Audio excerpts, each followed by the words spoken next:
I want to thank everyone for coming. We're in the panel room, and I've got a wonderful group of people here today. We're going to be talking about vampires. So to start off, let's go around the room and introduce everyone. We'll start with you, Dacre. Well, thank you for having me. I'm Dacre Stoker, great-grandnephew of Bram Stoker, and managed to, with the help of co-authors, become an international best-selling co-author of Dracula the Undead and Dracula, prequels and sequels to my great-granduncle's novel, Dracula. Great. And Ilona? We write together. Yeah. We sing, we dance, we tell stories. We steal things. We steal things, you know. We have vampires kind of in our books. Yeah, we kind of have vampires in the books. We have the space vampires. Oh yeah, that's right. I Like, forgot about that. I guess we can do a space vampire. Yeah, space vampires. So we like to write together under Ilona Andrews. And that's it. That's all the introduction you're going to get out of it. Yeah. And this is a one-eyed French bulldog. There we go. Our mission is accomplished. We have All it. right. So that's Ilona and Gordon Andrews. Yep. All right. And next up, Nicole. I'm Nicole Givens-Kurtz. I'm the publisher for Mocha Memoirs Press, who in October will release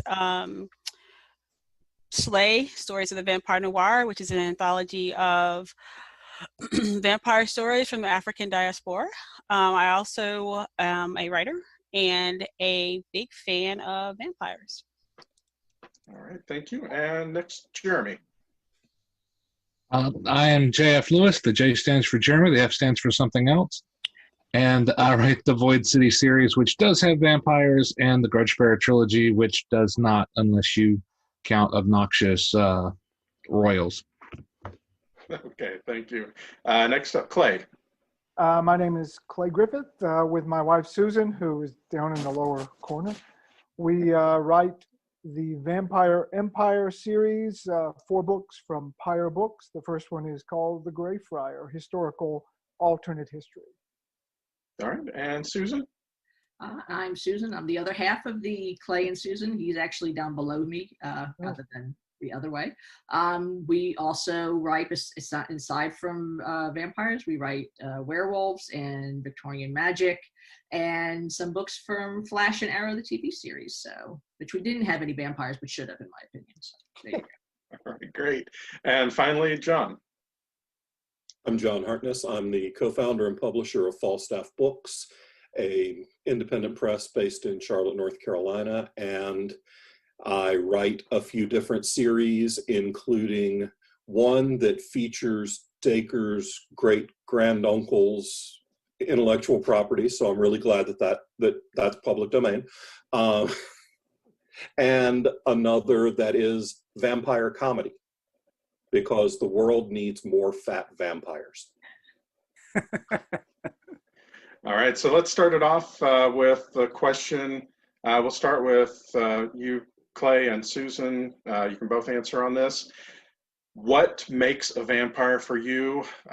Basically meaning when you're changing tropes, because that seems to be what people love to do, is change up what we get to know with vampires. At what point does change it to something other than a vampire for you?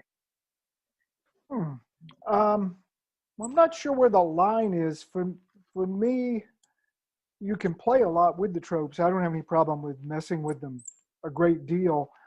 I think the fundamental aspect of a vampire that makes it a vampire to me is that it needs to be in some form parasitic on humans. It needs to have a cooperative life by taking its life from humans, usually blood. They can be sexy or monstrous, either one, but I think it requires that parasitic element with humans for me. Yeah, for me, I like playing with the lore, so I will tweak that lore aspect a lot more. I tend to like both sides, but I think there has to be an element of danger, an element of that you don't know, you can't control them, that they're not something that can be controlled. You can't make them nice all the time. You can't make them dark all the time. They're not quite in the shadow or in the dark completely. But I think you need to have that element that they're not going to always be nice. There's always that element that they're going to lose control, that they're going to do something, like Clay says, to attack a human, to drink the blood, to do something. They're going to be violent at some time, and whether that's an element that you control or not is up to the author. Okay, great. Nicole, your take on it. So when Clay said there has to be a parasitic relationship, I thought about like this exchange of blood. I thought about Blade, and I thought about how they had reached a point where synthesizing blood for him allowed him to, kind of quell that raging hunger. And I thought about, well, I think Blade is a perfect vampire, but in that I guess that parasitic relationship is not necessarily on humans, but it's on other vampires. And if you think about, but I do think that's a key element of it, but I like how it's kind of subverted a bit. And if you think about Octavia Butler's Fledgling, right? Or you have a young vampire ravaging hunger, right? Still parasitic relationship with a human being. I think that's a key part of it. I think when that ceases to be a part of it, I don't think of them as vampires, right? I don't see vampires as pets. I can't get that, right? I can't, that doesn't happen. And so I also agree with Susan that there has to be some level of danger. I mean, I think that's part of the attraction, is like, in much the same way that Frankenstein is, can you corral this creature? Can you corral this monster? Can you make it beautiful and make it more human? And so that's the appeal for me in terms of vampires. But I think when those things are lost, they cease being vampires to me. They become something other. Great. Ilona and Gordon. I think fangs for us, definitely. The vampire has to have fangs, and there has to be that iconic image of biting down this and having blood, and that's really what the image of vampire is about. I'm not necessarily sold on the parasitic aspect of it. I see it as more predatory than parasitic. I mean, after all, we don't view a tiger as a parasitic creature. We view him as a predator.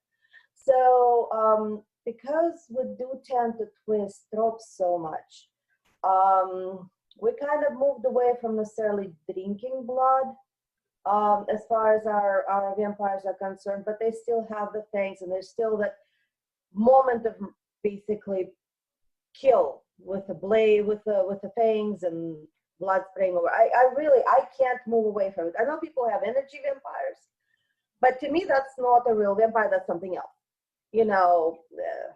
Some kind of other creature. I guess that's for me. What about you?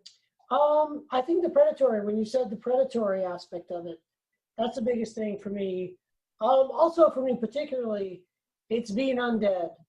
I guess, like, if it's alive, to me, it's not as much a vampire, which is weird because we have a live vampire. We have a live vampire. I know. But like, for me, I mean, if it's alive, okay, like Eddie Murphy's vampire and Vampire in Brooklyn, like if it's alive and it can like maybe even have like offspring, then to me it's something else. Like it's a different kind of vampire. I guess I'm a traditionalist. You're a traditionalist. I think they're dead. That's it. They're the undead. That's it. I don't know. The way they make more vampires is to bite people and infect them. I don't know. Yeah. Okay. All right. Jeremy. You can't lose the monster aspect, so I think it can be summed up. A friendship between a vampire and a human is like a friendship between a dog and a chicken nugget. The only real question is how many bites it will take, and as long as you have that in the background, then I think you have what's recognizable as a vampire. Okay. Dacre. So obviously I do come from a traditional background, but I'm not a stick in the mud. I realize that Bram Stoker didn't invent the whole thing, so it's his rule book is not the only rule book. But I, in my writing, because I've obviously done a prequel and a sequel in the same era, my vampires and the ones that J.D. Barker and I've used have all been pretty similar to what Bram created, which is the very traditional vampire. One thing that hasn't been mentioned, because I agree with most everybody else, parasitic, feed on blood, but the supernatural element. I really like that. Obviously, the natural world we're beginning to understand, and during different eras when you set your stories, the technology and the education will help people understand the natural world. But the supernatural world is something still being discovered even to this day. And so I think that's a really important element of these vampires, is they don't follow traditional rules.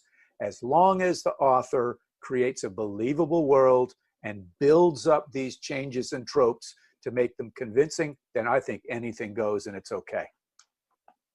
All right. John. So one of my series, I use vampires as the protagonist. So I'm going to pivot a little. And for me, using a vampire protagonist, one of the things that's inherent is the dual nature and the warring natures of the creature, the person, or the warring natures between the creature and the person. So I feel like it's pretty key, because you don't want to write an entire series of books about a protagonist that everyone will hate. So you kind of need to like the lead of your series. So you need to find the humanity in the monstrous, but never lose sight of the monstrous, because that gives you an inherent tension in your character, and there's something that will always be there for your character to fight against. There will always be conflict built in. Even when you've solved all the problems in the narrative, you've still got the fact that you eat people for breakfast. So I feel like gives you something to work from, that duality, that internal conflict. It's a good easy place to start. All right, great. The next question, I'll start with you, Dacre, and it may be a simple question, but the most influential vampire in your writing life, and I'm not meaning your favorite necessarily, but the one you strive for or want to completely avoid or emulate, or have the character emulate, whatever. What's your take on that? And like I said, it could be an obvious answer, but well, sadly, I'd love to be super creative and just shock you and say, oh, it's Orlok from Nosferatu, and everybody go, he's what the hell is he talking about? But no, it's got to be Dracula, only because I have only written 2 books, co-authored 2 books, and Dracula is the primary vampire that we're dealing with. We have included others, we've invented some others, but your question really was who's the main influence, and that is what Bram Stoker has created. I haven't strayed too far yet, like some of my other co-authors on the panel, which is great. I just haven't gone there yet. Not enough seasoning, but so that's the tropes that Bram attached, the reactions of other characters in the novels. I'm still sort of working in that world. So sorry to disappoint you. That was your predictable answer, but that's what I'm sticking with. That's why I ask it, just to be sure. Next up, Jeremy. I don't know. I think if I had to pick a perfect vampire, I mean, Dracula's definitely up there. I'm more of a Varney guy, so I like the tortured aspect and the idea of somebody who at times means good, at times means evil, because they're a person. And so if you whether they're a monster or not, you still need to be able to see the person in there somewhere. Even if, if it's like in the Buffy verse, Spike would be probably my second choice, because you can see him. Even though the demon is there in control, there is also a personhood to it. Okay. Damn you, Lewis. Ilona and Gordon. Yeah, technical difficulties. Oh. Gosh, okay, so no offense to Mr. Stoker. Coming from Russia, we've had fairy tales with folk tales with vampires for a very, very long time. So when I finally got to read Dracula, I was like, and? Yeah, it wasn't the same kind of evolutionary, because I knew exactly how the story would go, because we've seen like iteration of it in various forms. So I guess for me, to be honest with you, I am very visual. So Vampire Hunter D, especially the anime, was a huge thing, because it had that really cool element of vampires where they were fast and predatory and strong, and they had all these cool magical powers. And that, was quite different from a lot of the vampires that we see, in the older Western literature, where they moped around and, were terribly conflicted. Vampire Hunter D, it's like, nope, kill. And so also I think Anne Rice was a huge influence too, because I remember reading it in English. It was one of the very first books that I managed to get through with a dictionary. I was in high school when I arrived to US. And that was very interesting to me, because I didn't know anything about New Orleans. I didn't know anything about that particular culture. And I was like, oh, this is so cool. It's like a historical chronicle.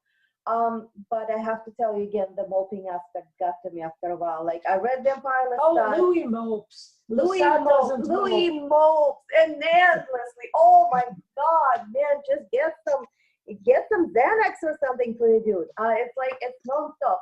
But, so for me, it was like, I stopped after Vampire Lestat. I was super good. And yeah, those are my two influences. You go. Because I'm old, I'm going to say like the Dracula, but from the Hammer films, especially Christopher Lee's. Those were just, when you're a kid, like, I hate to say it, but especially like you're a young guy, you're like, oh, the Hammer films. There's a couple of reasons I like those. Yeah. But those were a big deal, right? And for like me as a kid, that was Dracula.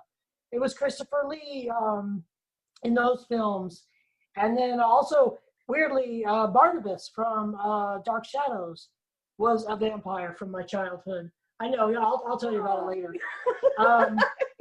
And then I think book-wise, I would have to also go with Anne Rice. I was in my early 20s, and it was an interview with a vampire, and he was super mopey.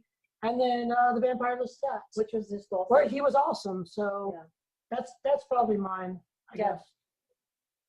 All right, Susan and Clay. Go ahead. Yeah, I know Clay's answer. So, for I me, better change it. For me, I was not into the horror stuff until I met Clay. So it was a very different formative stuff for me. I read a lot of literature. I actually liked the Tanya Huff vampire, Henry Fitzroy, who was, your typical good guy vampire, but there was still a darkness about him. Hell, I grew up on Count Von Count from Sesame Street, so I've got a whole different aspect of vampires. Yeah. I mean, I thanks to Clay, I've got an appreciation of the horror aspect of vampires, and there's some great vampire movies out there that scare the crap out of me, and I like that because I like that bit of darkness, that bit of fear that you get when you have it.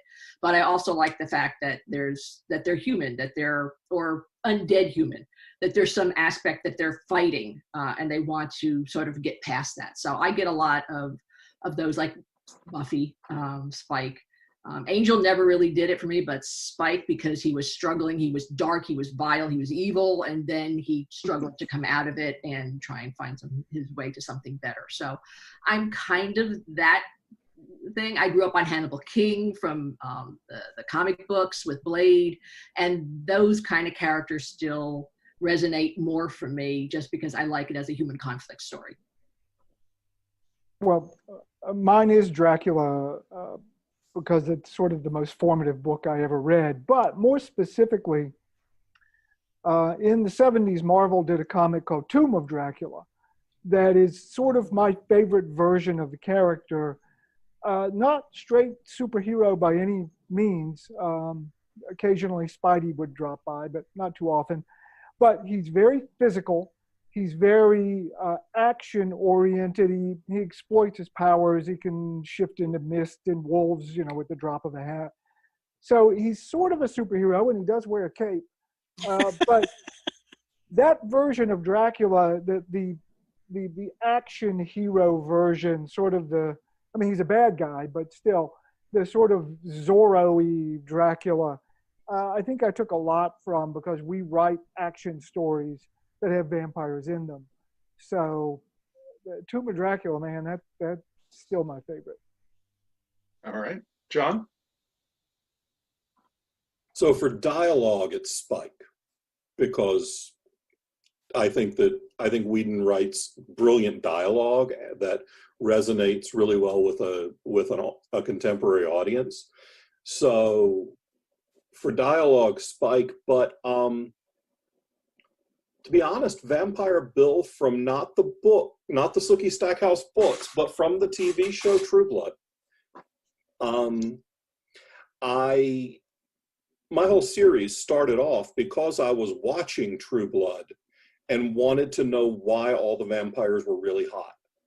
Like, don't they bite any ugly people? I mean, I'm fat. I'd be way easier to catch, and I pack more blood than Clay. He's skinny. Yeah. I got at least an extra quart. There should be more fat vampires.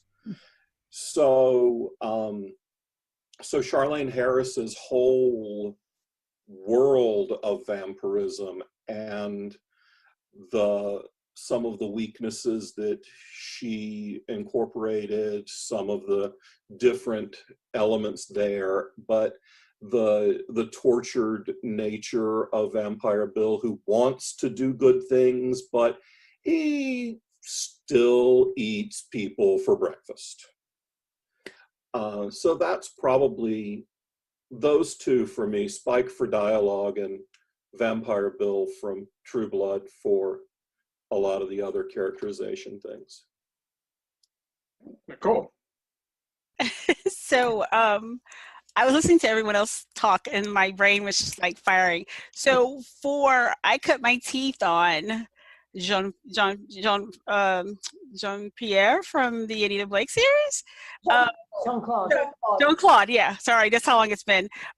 So he is like the quintessential vampire, right? He's sexy, he's, trying to do the right thing, but not always. So he has a very dark undercurrent that's attractive. But for me personally, I like Akasha, the Queen of the Vampires, right? From from Anne Rice's series. And Aaliyah's portrayal of her is this first of all, she's the queen of all vampires, right? And she's a black chick, right? Which is major homage to the fact that humanity comes from the cradle of Africa, right? So that was amazing. But also the fact that she just was lethal and did not care. There was no, let's be nice to the food, right? They're food. And so she kind of epitomized that monstrous piece of vampires that we just finished talking about earlier, that predatory nature, that dark force. She's amazing. But I also like Selene from the Underworld series for the same reason, only because she's very lethal and is willing to protect what she needs to protect and do and bend the rules around the area of morality, right? The morality that they resurrect and create. And so when I think about, and I know that there are two women in that, it's also very important that they are two very, I'm going to break the PG-13 thing, very badass women, right, who are incorporating the elements that I love about vampires. And so when I'm looking for female vampires, they don't always have to be kick butt in the sense that they are very violent and fighty, but because Celine isn't always, she can also be very tender and compassionate. And so I like those pieces of all three of those characters. All right, great. Now, the next question is going back to the tropes. Which ones do you guys think are played out? Which ones have been discarded that you think were discarded too early? Stuff like that. And I'll start with Jeremy. Played out. I mean, definitely the whole moping and whining about being hot, sexy, and undead forever. You know, that a lot of vampires don't have it all that bad. And to me, that's the thing, making vampires too easy, I guess, which would be, the played out part for me. If you're going to write a vampire, if they're going to be powerful and they're going to be understandable, then there has to be a price, and we have to see it. And if you can see it in the Void City books, you know, being a vampire is particularly unpleasant. All your bodily fluids get replaced with blood. Some vampires, and particularly protagonist, has to kill people occasionally. Tries not to, but there are times where he's just that hungry. And, you know, so to me, you've got to have that in it. And if you don't, well, then you've just kind of neutered your vampires. And some people do it really well, and it's really fun anyway. And, you know, that's the cool thing about having so many different authors. You give somebody an idea that I would think would be played out, and they demonstrate that, no, it's not. You just weren't creative enough. So, you know, anything where you just approaching it like that and then not putting your own spin on it, not making it make sense. Okay. So what you're saying is them being so powerful, you need something either that takes away that power, or you need an antagonist for them that helps rein them in? Well, it's like, all right, so I'm a comic book guy, so to take Superman. Some people think Superman's very boring to write because he's just so powerful, so we invent a million kinds of kryptonite. No, it's just that most of Superman's really interesting opponents come at him not through power, but because they threaten things he cares about, and they make him make hard choices. So you have those moments where he could fix everything, and he could make everyone do exactly what he wants them to do. But in the Brian Michael Bendis's run, there's this great moment where he encounters a new villain, and he says, okay, so you haven't done anything too bad yet. So if you'll just stop, give me a moment, talk to me, explain what's going on, and if you'll do that, if you will just right now make the right choice, then look, trust me, people will believe in you because I'll be standing right next to you saying, this is a great person. Yes, they did some bad things, but look, give them a chance. So it's that aspect. So I know that's, again, Superman, not vampires, but the same kind of thing. So if you have a vampire who is nigh unstoppable, then, well, the problem being they're in love with an 80-year-old woman who won't let them turn her. And so this has a huge impact on their existence because now reality, eternity is a ticking time bomb, because really, how long can that 80-year-old last? All right, thank you. And Nicole.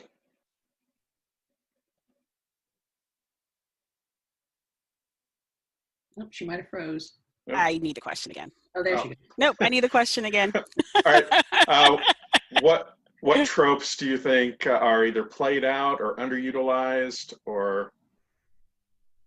Oh, played out. Oh, for sure. I mean, we don't want any more vampires that are sparkly. And honestly, I don't care to hear Edward's version of anything. I just don't.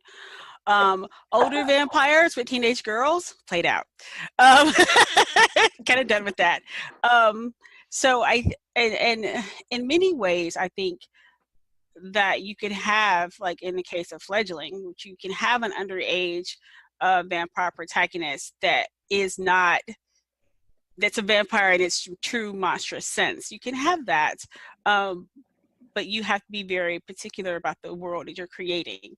And I think that that has not been explored enough, and it could be because it makes people uncomfortable.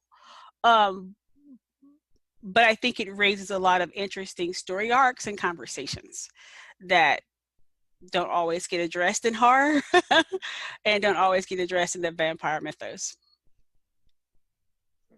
And Dacre. Well, I think we're over the whole thing about vampires can only have any powers in the dark. That's one of those that's been taken care of. So let's move on from that. I think we've solved that. But there's still lots of struggles about how you actually kill a vampire. Some of those tropes do get mixed up, and sometimes very effectively, with when you've got crossbreeding going on, werewolves and hybrids. That makes life interesting. That's still to be determined. What is the best way to kill one based on the world you've created? And then the same with transformation. Is it 1 bite, 2 bites, draining blood, bring them back to life? That's something that, even though it's been around since the early days, there are still interesting and creative things that are kind of going on. And I think to sort of sum up everything, it's still that we want to see vampires that have a lot of power, and it's obviously supernatural power. But for their victim, there is still a choice that victim makes. It's sort of not like the all-powerful Frankenstein that can just crash through any door and just crush their victim. If you become a victim of a vampire, I get kind of bored when they're just, so much blood and guts going on that, the fighting is irrelevant. I like to see the choice that the victim makes is the choice ultimately that dooms their fate. And I think that makes cool struggle, that makes cool tension. So that's something I think is still needed to be utilized by writers and still, exploited by writers. That human choice is still what can get you. All right, John? I like to play with the religious aspects of it. The idea that religious symbology or faith or holy ground repels vampires and why that happens. I grew up in the Protestant southeastern United States, so I've got issues with organized religion. And you can tell that by reading most of my books that I am working through some crap. But that's something that I feel like it either gets ignored and completely not touched on, or it's just accepted as canon that they can't touch holy ground, but the why isn't ever addressed. And writing multiple series gives me the ability to play with it in multiple ways and answer the question in multiple ways, depending on what I think will be interesting. So that's an aspect of the vampire character that I like playing around with. I think the super sexy hot vampire is tired as hell. I think big fluffy dudes are sexy. So I think the shirtless Skarsgård vampire, done. That one we're finished with. We need more dad bod vampires. Have you ever read the series Fat Vampire by Johnny B. Truitt? Yeah. I've read about half of the first one, and then I got distracted. I think I had a deadline, so I haven't made it through. But 2 other friends of mine, Rick Gualtieri and Drew Hayes, both do a really good job of spinning the sexy vampire and setting that on its head. With Fred the Vampire Accountant is Drew Hayes' series, and Bill the Vampire, which is a giant nerd vampire, which is Rick's series. So those are both, I think, really good examples of people that have abandoned the sexy vampire. All right. I think there's also, Andrew Fox's Fat White Vampire, where the problem is he's feeding in the South, and so there are all those lipids in the blood. So he's gaining weight, even though he's immortal. In my Black Knight Chronicles, one of the first things my secondary character, Greg, wanted to do as soon as he got turned, because he was a fat kid, always been a fat kid. So now he's got limitless energy. So he just treadmills and treadmills and treadmills. And then he's like, I am magically trapped as a fat vampire forever. It really is a curse. I would like to see more like different types of vampires from, like, as I mentioned, I have this anthology about vampire stories from the African diaspora, and that's only because in many instances you don't see very many Black people as vampires or anyone else. And so I'd like to see that become a very hot topic, and not in the sense that you have like secondary characters like you do with Suki Stackhouse, but that you see them as protagonists in leading stories. Like, what does that look like? What are those stories like? And so I'm very excited to get a lot of submissions, right? And I'm reading through those short stories now and it's really difficult to pick out, because I want to publish them all. To pick out the ones, the cherry pick the top ones, but I would like to see that become more of a trend and I think that those avenues would open up so much more to the vampire mythos than what we've seen so far. Yeah, and I want to piggyback on that too, because that was the thing that Ilona had brought up about there's cultures. Every culture has some sort of vampire type creature. And we don't get to see any of that diversity, any of that kind of culture brought in these days. It's always the same type of look and feel for a vampire. And I want to see much more reaching out to all the different histories and all the different cultures and bring more of that, and not just place that in a typical package that we see every day on the screen. I want to see the diversity. I want to see the different aspects and learn the different cultures. And some of them are scary as hell. I mean, the Japanese vampires are terrifying, and there's so many different ones, and I want to see them all. I don't need to just see one particular type. And all the capes. I want capes back there. And I think it could be really useful in the sense of going back to the mopey vampires. I think one of the things she did really well was Claudia. Here you have a little kid vampire, which isn't really done, and there's obvious reasons, but that had such an impact on a reader to see that and go, oh my God, what would that be like? Because of course that's, as did let the right one in, same thing. Yeah. So, all right, Clay. I guess I would say that in terms of tropes, none of them are played out if you can do something new and different. The bottom line is we write vampires, which are the most stereotypical fantasy element ever. People laugh when I say I write vampire books because they're vampire books. How many times have you been told that vampires are over? I was told 4 times while we wrote our first book that vampires were over.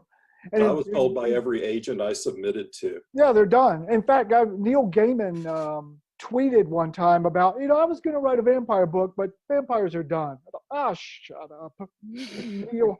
But nothing is too much. You can do a lot of things. You can do them different. Just do something new with it. No, nothing's played out. Eventually, someone will bring back capes, and it'll be a big thing again. Someone will bring back, I don't know, everything. I mean, we took all the tropes. Since our vampires, unfortunately, Gordon, weren't undead. Ours were, a living parasitic species. We looked at the mythology and said, how can these creatures behave that would give rise to the myths about them? So we looked at all the vampire tropes and then tried to figure out what would our vampires have been doing in the real world that people would have interpreted the way our mythology came to us. So we played with a lot of tropes. We still couldn't figure out how to work garlic into it, but Poor bats. we may get that in eventually. Ooh, But I bats. solved the garlic thing. What's the garlic thing? My answer to the garlic thing was that Dracula ate an Italian dude once and he just didn't like the taste. And ever since then, it became canon. Oh, well, he is the boss. And, that's the fun of writing the most famous vampire in the world in a series that is inherently smart-assed. Because I do crap like that. Like, no, I don't have a problem with garlic. I just didn't feel like Italian that day. Yeah. So basically, do anything you want. Just do something new with it. Yeah. Ilona, Gordon? Well, tropes are played out until there's a book that uses them and becomes a major bestseller. So, you can go as far as the Bible. In the Hebrew writings, you can read the continuation of Esau Jacob. Esau grows things, attempts to bite Jacob's neck, But it turns to but ivory. God turns Jacob's neck to ivory. So there you go. There's your vampire right there. 2,000 years and seems to be, that's still older than there. 2000. Yeah, that's No, probably older that's than Old 2000. Testament, Yeah, that's yeah. Old Testament. But You dirty heathen. the thing is, if you write commercially, sexy vampire has a built-in audience. You ignore that audience at your peril. So you have to make some deliberate choices. Now, that said, we have two different series of vampires. In one series, they're mindless, almost insect-like creatures, which are controlled by necromancers, kind of like remote-controlled cars. And they have no soul, they have no ego, they're literally just mindless. Just the hunger. Yeah, vehicles of destruction. Violent. The other vampires are space vampires. They actually, they have their own, they're sexy vampires. Space vampires. They had their own planet, and an alien species came and tried to conquer them. And unfortunately, they hit them during the medieval period. And so they successfully vanquished their enemy and went into space, because they went into space during medieval time. Socially, they did not advance. So you have vampire knights, very religious. Periodically, they come to Earth. They're usually, if they crash on Earth, they go into stasis pods, which look kind of like coffins. And, because their armor is so solid, you have to literally get a very large piece of wood and impale them with it to kill them. So that's kind of how we played with tropes. It's really depending on what you want to do with the myth. The myth is there for you to play with. It's not a trope I think that's played out, but it's kind of one I missed. And it goes back to the fact that I'm very old, is the dad vampire in Lost Boys. I missed that aspect of it, to where he was the father figure of those younger vampires. And you don't see that as much. He didn't create them and abandon them. He literally was trying to bring his girlfriend's boys into the family. What did he say? My boys and your boys. Janine Frost, Lynn Cheris is like the big dead vampire. I kind of do miss that. That almost benevolent in his weird way vampire, kind of. Who just wants a family. And he was just this nice, boring, older guy that really liked the mom. I don't know. Maybe I missed that. Oh, Jason, you have to go. Yeah. Just 1 second. I just wanted to say bye to Dacre. Thank you so much for coming. Sorry, I've got to jump, but listeners, it's been wonderful. Appreciate everybody. Take care. See you again. Take care. Yeah. Bye-bye. That's great, because that gives me a minute to jump in and say there's nothing like being halfway through a panel and realizing that two of the people you're on the panel with wrote one of your favorite books you've read this year. Because I just discovered Clean Sweep and that series this year. Oh. And I friggin' love those books. But I forgot who wrote them. I forget sometimes too, dude. I have no idea. Like some couple did. Yeah. I was like, space vampires. Why does that sound? Oh, son of a. Yeah. So yeah, those are so much fun. And I will say, Ilona Andrews, their vampires in your magic books are the most terrifying to me recently. Just those ones are incredible. So thank you. Thank you so much. Yeah. That's one of the formative ones, which I was going to bring it up, but I balked, but You didn't want to I fail. do love them. Uncomfortable. Moving on. All right, so one thing that I've noticed, especially, reading and researching and remembering all the different forms of vampires I've dealt with throughout my life, they can't seem to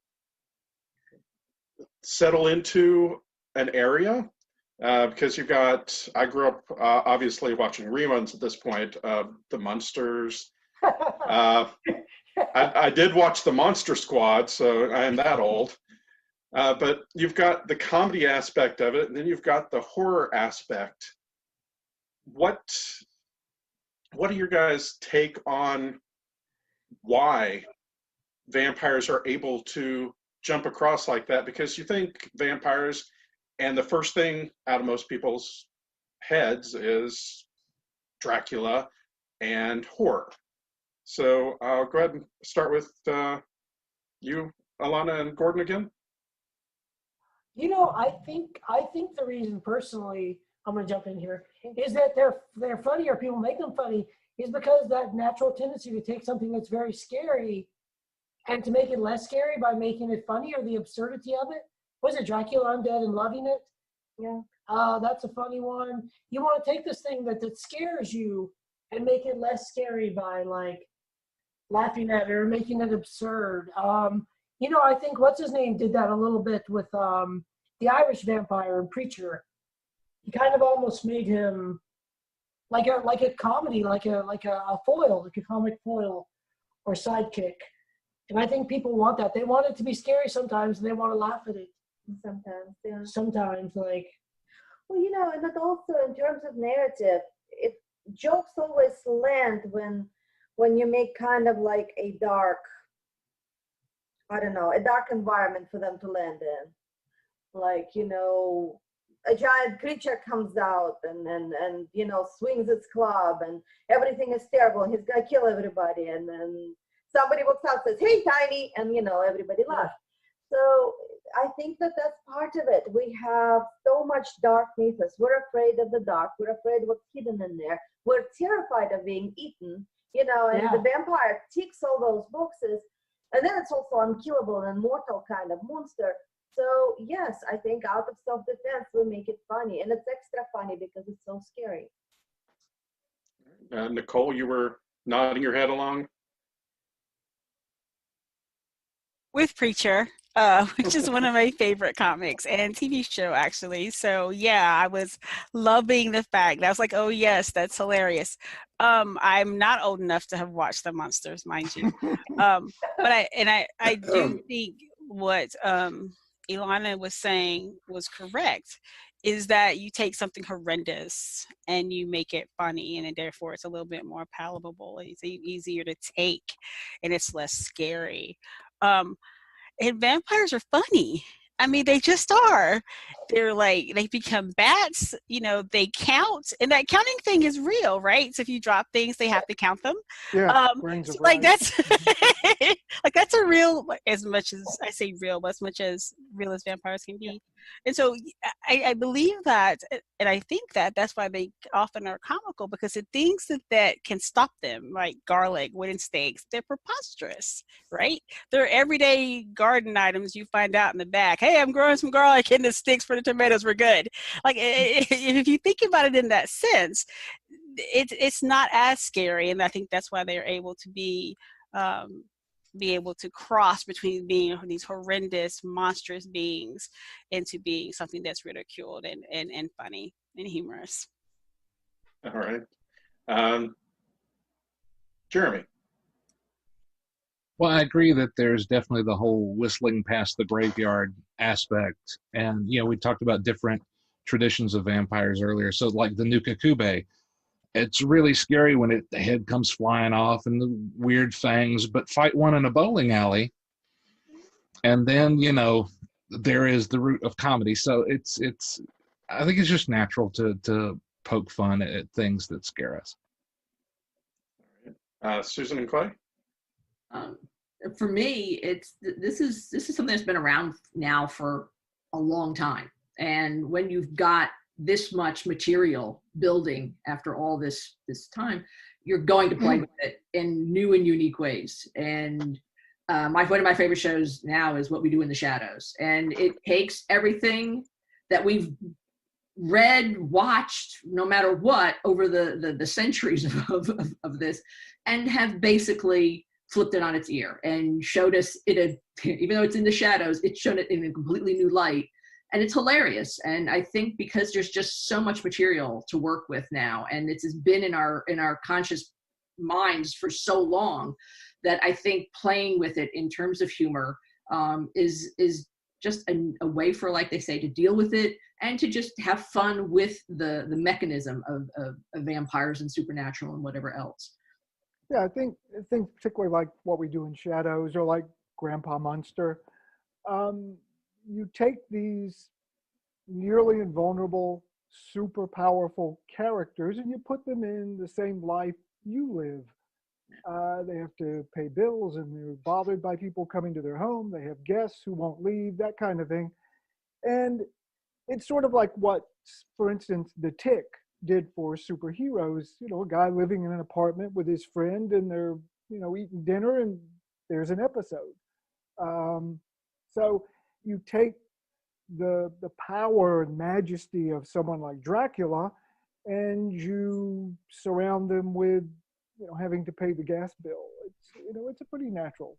Or city council meeting. Yeah, it's a natural transition. Yeah. All right, John.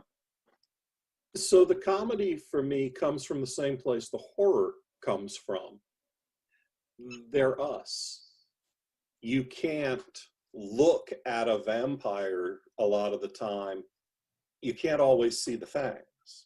Some people, I mean, let's face it, I write books for a living. How often do you think I see the sunlight?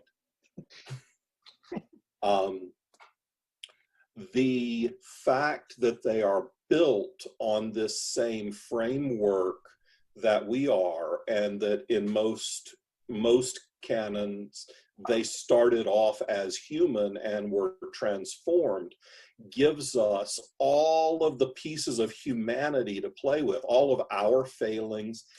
And Jack Ketchum proved that humans are the scariest monsters ever. Nobody can do worse things than we can. So that gives us both the humor and the horror, because they have all of the strengths and weaknesses and failings and fears and hates that we do. So we've got all of those places to mine when we're looking at creating a vampire. If we want to create a funny vampire, well, what are the stupid parts of yourself? Okay, write it down. Okay, you want to make a scary vampire? What scares you other than an IRS audit? Although, like I said, Fred the vampire accountant. So yeah, I think the fact that they're us is both the root of their comedy and their horror. All right. Now, for people starting out writing vampires, even though they're done and no more vampire books, you know, are ever going to sell,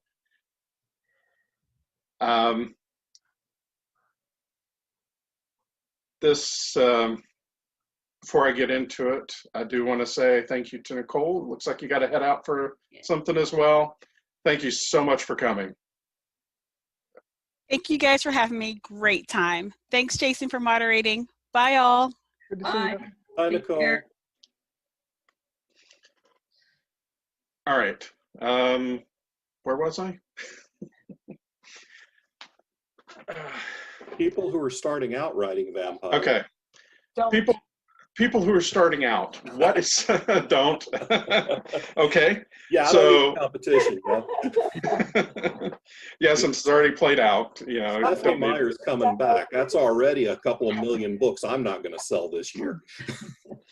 What would you suggest to a brand new writer or someone that's just trying to get into the vampire genre that they do? Just one thing that you would suggest, and I'll start with you guys, Ilona and Gordon. Oh boy. Read widely. Write the book you can't find. Write the vampire you can't find, that you want to read about, but they're just not there. That's actually how most successful books are written, I think. We write something to entertain ourselves collectively, you know, as all writers, and, you know, hopefully somebody else finds it entertaining. I just want to mention that the panelists keep dropping. Like, I know. vampire conspiracy is clearly Yes. on to us. Yeah, we're dropping like flies. I would agree with the read widely, simply for the fact that we touched on tropes. Know what the old tropes are. Know what the rules are before you break them, and then break them, because you know, well, this is why this rule is dumb. Okay, this is why garlic is dumb. Like John had talked about, this is why maybe someone that was born Jewish, if you're going to shove a cross in their face, they're going to shove it up your butt. Sorry, the PG-13 thing. Know why that wouldn't work, though. You see what I'm saying? Yes, like what are your rules? What are you sticking with? You know, yes, you can totally write a book about the family of vampires who are, you know, as you mentioned, us, and who are having an issue with their garbage not being picked up.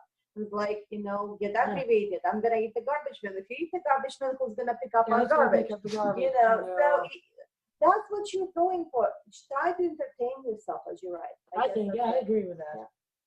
Yeah. All right, great. Susan, Clay? I mean, Clay mentioned it earlier. I mean, be perseverant, because the waves are going to come. It's going to be high 1 minute and it's going to be low the next. And no publisher's going to want anything. They're going to say they're done. And then the next, you know, next year, next couple of months, suddenly it's hot, depending on what fired something at some point in the industry. So don't lose faith, because, you know, if you've got something you think is really good, if you found something that's going to be unique and cool, and everybody's telling you vampires, it's so boring, we've had so many, just let it go. Don't let it go. If you feel that you've brought something unique to the genre, then that story has to be told, and don't listen to everybody who's telling you to put the pen down and write something else. If this is what you want and you think you've got something cool, just keep going. It will come back up again, and you just got to hold on to it, and eventually it'll find its niche. Yeah, I mean, I tend to, obviously I agree with that. That's good advice for any sort of writing. Yeah. Don't give up. I mean, otherwise it won't get published if you don't finish it. Know your mythology. As Gordon was saying, to read widely and know what the rules are before you subvert them or before you follow them. Either way, I mean, write the book you want to write. If you can do something new, for God's sake, do it. But know your mythology. Do some research in not just in vampire fiction, but in some vampire nonfiction as well, and understand the depth of the world you're getting into. And then, you know, you want him to wear a cape and speak with a Romanian accent? Go nuts. All right. And now you said they told you they were done when you wrote the first novel. How many have you guys done, just for clarification? We did 4. We did a 5th, but it's still sitting there. We elected not to go forward with it. We're doing other things now that aren't vampire-y, but yeah, we did 4 and they did pretty well. They're still in print. They're still selling. Still get a royalty check from them. Yeah, we just got one. People still buy them. All right, and John. Yeah, what they said. Read the canon. Know who you're ripping off. File off the serial numbers. Yeah, know who you're ripping off and file the VIN numbers off of it, because you're going to end up on a panel sitting. You're going to end up on a panel sitting either next to, in the flesh, or virtually next to a guy who's a descendant of the guy you're ripping off. So, so know what you're doing. Yeah, and write your book. And it's going to suck sometimes. Okay. Parts of it are awful. The parts where people tell you your book is played out or your idea is played out, that's terrible. But then when you get one email from somebody who says this was awesome, it was It was great. I was late for work today because I stayed up reading your book. That's fantastic.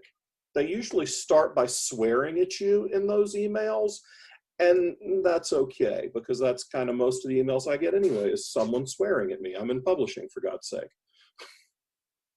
All right. If you're Finally, John, one of those people sending you an email may be Whoopi Goldberg.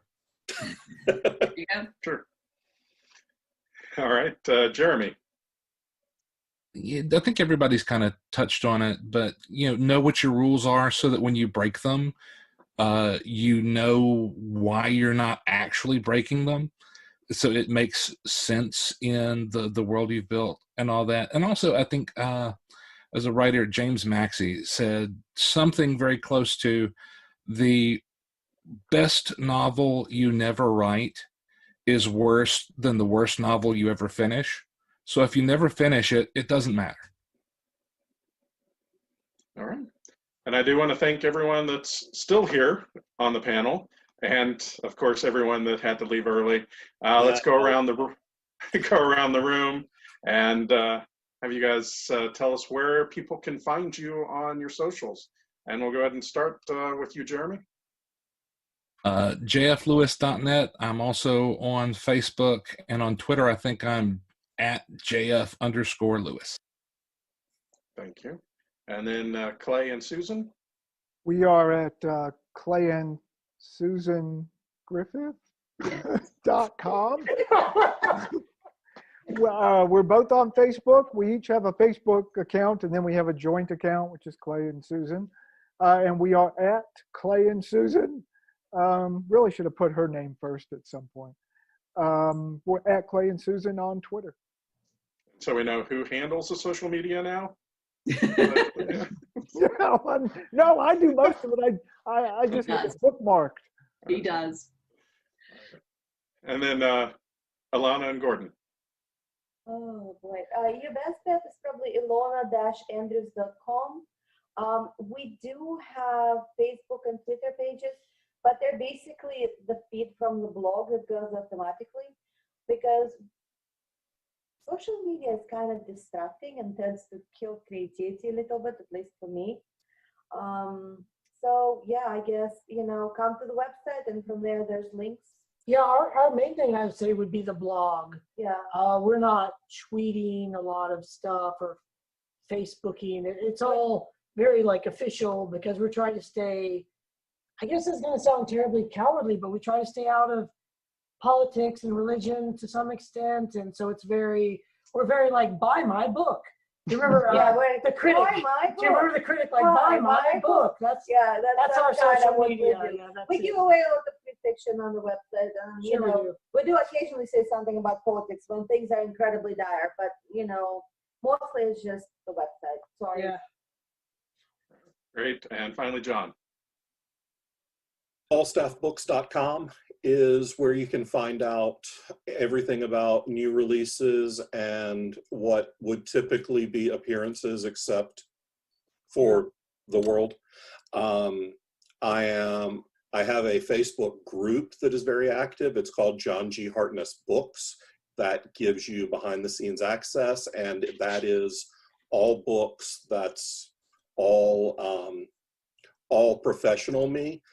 And then there's my Twitter feed, which is at John Hartness, which is full of profanity and politics. So if you want unexpurgated Hartness, it's at John Hartness. And I retweet a lot of things from a lot of people, and I take profanity-laden pot shots at the president every day, because your twin is here.